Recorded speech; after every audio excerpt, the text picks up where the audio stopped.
அரசியலமைப்பு சட்ட திருத்தம் பற்றி பார்க்கலாம்.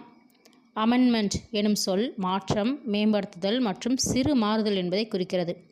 அரசியலமைப்பின் சட்டம் பகுதி 20இல் 368வது சட்டப்பிரிவு அரசியலமைப்பினை சட்ட திருத்தம் செய்வதில் பின்பற்றப்படும் முறைகள் மற்றும் திருத்தம் செய்வதில் நாடாளுமன்றத்தின் அதிகாரங்கள் பற்றி தெரிவிக்கிறது. அரசியலமைப்பு சட்ட திருத்தம் செய்வதில் பின்பற்றப்படும் வழிமுறைகள். நாடாளுமன்றத்தின் இரு அவைகளிலும் அரசியலமைப்பு சட்ட திருத்த மசோதா அறிமுகப்படுத்த வேண்டும்.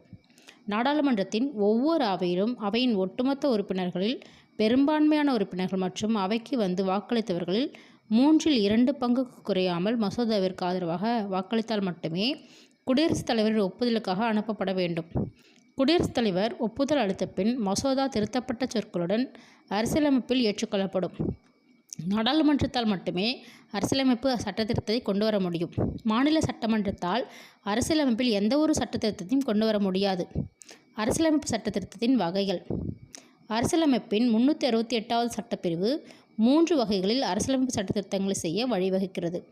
அவைகள்: முதலாவது, நாடாளுமன்றத்தின் சாதாரண அறுதி பெரும்பான்மை மூலம் திருத்தப்படுதல். இரண்டாவது, நாடாளுமன்றத்தின் சிறப்பு அறுதி பெரும்பான்மை மூலம் திருத்தப்படுதல். மூன்றாவது, நாடாளுமன்றத்தின் சிறப்பு அறுதி பெரும்பான்மையுடன் பாதிக்கும் மேற்பட்ட மாநில சட்டமன்றங்களின் ஒப்புதலை பெறுவதன் மூலம் திருத்தப்படுதல்.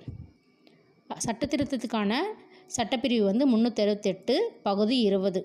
3 வகைகளில் திருத்துறாங்க. குடியரசுத் தலைவர் தான் ஒப்புதல் அளிக்கணும் சட்டத்திருத்தத்துக்கு.